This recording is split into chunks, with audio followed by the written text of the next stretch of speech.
생계가 또는 이제 자기 미래가 불안한 걸 자꾸 보니까 그래도 의사가 안정적이더라 하고 보내시는 거라서.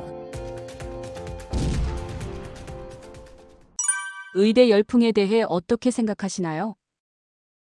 제가 고등학생 때 의사 되고 싶었거든요. 근데 왜 의사가 되고 싶었냐 하면 의사로서 사명이나 소명이 아니라 그때는 뭐 성적 순대로 대학을 가고 그냥 의사 되면 멋있을 것 같고 그래서 되고 싶었는데, 사실은 이제 돌이켜 보면은 뭐 저는 IT인으로 걸어왔지만 열풍이 의대 열풍이라고 하는데 옛날에도 열풍은 있었어요. 과거로 거슬러 올라가면 공부 최고로 잘했던 두뇌들이 서울대 원자력공학과, 뭐 물리학과 이렇게 갔었고요. 그 다음에 이제 전산부문이 있을 때, 특히 제가 대학생 때는 전산 쪽에 엄청나게 많은 수재들이 몰렸었거든요. 그렇게 해서 IT 업계가 한때 호황이었고, 지금 의대 열풍은 부자가 되겠다가 아니라 너무나 이제 불안한 거를 다 경험을 했으니까, 아까 말한 원자력공학과니 또는 물리학과니 전산 쪽을 갔던 사람들이건 간에 평생 행복하게 직장생활 하는 걸 보고 있었으면 아마 다들 각자 길 갔겠지만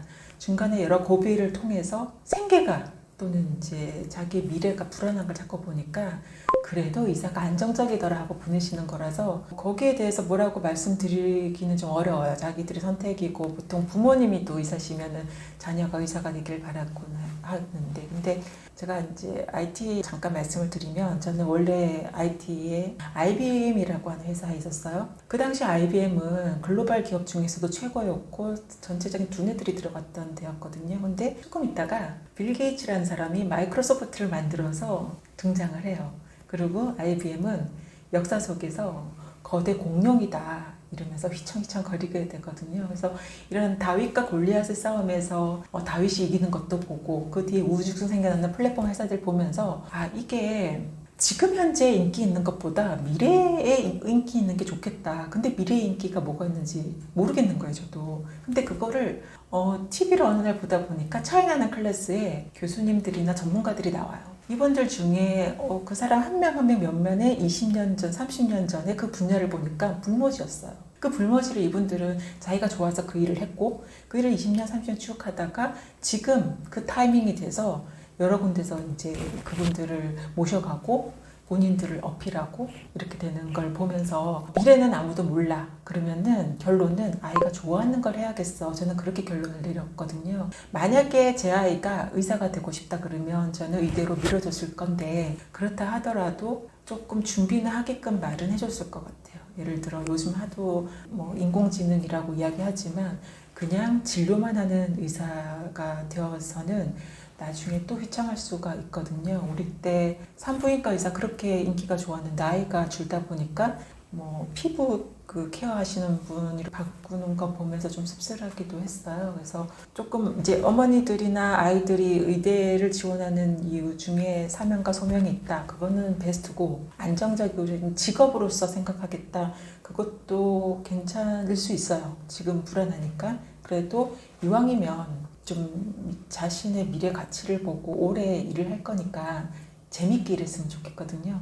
그러려면 그 분야 안에서도 내 취향에 맞는 어떤 특별한 무언가를 찾아내서 그거를 했으면 좋겠어요. 그래서 전번에 이제 아이랑 이야기를 나눴는데, 저는 이 아이가 만약에 의대를 간다라고 하면 사람을 진료하는 의사가 아니라 연구하는 의사, 그래서 약을 개발한다거나 수술법을 개발해서 좀 더 사람들한테 기여할 수 있는 그런 앞단에 있는 연구하는 의사가 되었으면 좋겠다, 그런 이야기 한 적도 있고, 지금 아이도 뇌공학 쪽을 하고 있는데 그렇게 같이 많이 협업해서 연구하고 있더라고요. 그래서 그런 쪽 하면 재밌겠다. 그래서 의대가 뭐 가부 판단에서 의대가 맞다 틀렸다가 아니라 어떤 의사가 될 거냐, 어떤 방향의 의사가 될 거냐까지도 좀 같이 고민하면서 아이들 진로를 결정했으면 좋겠습니다.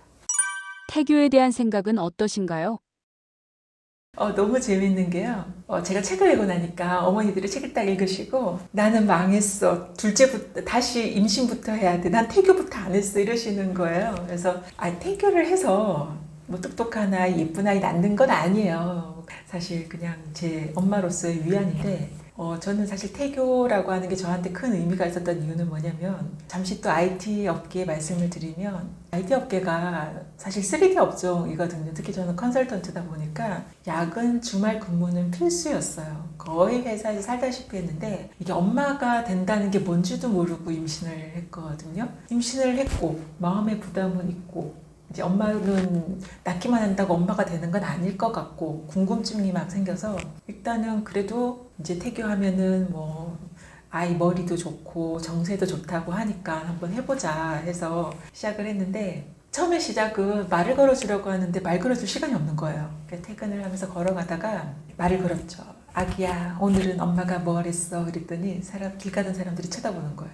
요즘은 뭐 귀에 꺾고 혼자 말하지만 그 당시에는 혼자 말하면 이상한 사람이었거든요. 그래서 제가 핸드폰을 귀에 딱 들고 전화하는 척하면서 엄마가 말이야 이러면서 이야기를 했어요. 그렇게 해서 그걸 시작으로 해서 짜투리 시간을 내서 책도 읽고 뜨개질도 하고 했는데 정상적인 태교를 하려면 책을 읽어줘야 되고 뜨개질을 평온한 마음으로 아이를 상담하면서 해야 되는데 이게 책을 읽다 보니까 제가 너무 재밌는 거예요. 그래서 이제 읽어주다 말고 막 제가 읽기 시작하고 한 권, 두 권, 막 10권 읽고요. 뜨개질 타다 보니까 이렇게 재밌는 게 뜨개질이야 하고 열 몇 벌의 옷을 막 만들었어요. 근데 그렇게 하다 보니까 제가 너무 즐거운 거예요. 일할 때 사람들하고 막 서로 갑론을박해가며 싸움박질해가며 네가 맞니 내가 맞니 이렇게 거칠게 일을 하면서 스트레스가 쌓일 법도 하는데 그거를 이렇게 태교라고 빙자한 이런 활동들을 하니까 제가 힐링이 되고 정서가 너무 좋아지더라고요. 아 이게 그래서 저는 태교를 뭐라고 생각하냐면 아이를 위해서 하는 게 아니라 엄마를 위해서 하는 거였구나.